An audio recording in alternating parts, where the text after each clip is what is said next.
In the beginning, God creates the heavens and the earth in 6 days.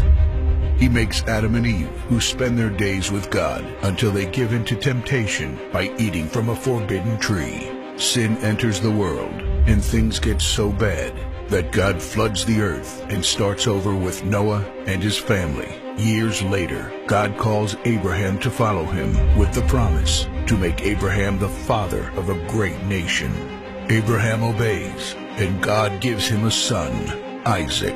Isaac's son Jacob has 12 sons. Joseph, Jacob's favorite, becomes second in command of Egypt.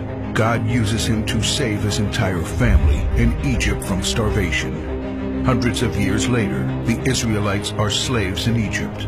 Moses is called to lead the Israelites out of slavery. Joshua takes over after Moses and leads the people into the promised land.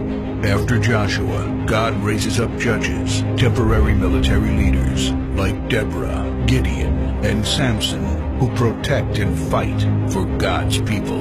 The people tire of this leadership, and they call for a king. God gives Israel King Saul, King David, and then King Solomon. But it's all downhill from here. The people rebel, the kingdom of Israel is divided, and everyone turns their back on God. Prophets like Elijah, Isaiah, Micah, and Jeremiah warn that if people don't repent of their sins, there will be consequences. But the people ignore their warnings. The divided kingdoms are conquered, and God's people face captivity in foreign lands. People like Daniel show great courage and stand up for God when no one else does. Some of the exiled people return to the promised land, but for 400 years, God is silent. No prophets, no miracles, and no angel visitations.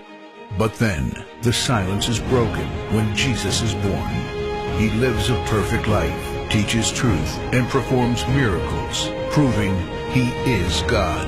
He shows us the full extent of God's love by taking our place and dying on the cross for our sin. He is placed in a grave, but 3 days later, Jesus rises again, conquering sin and death. His followers travel the world, sharing the good news of His love and starting churches.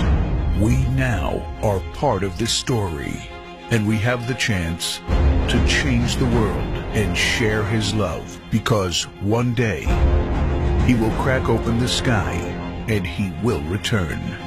It's the greatest story ever told.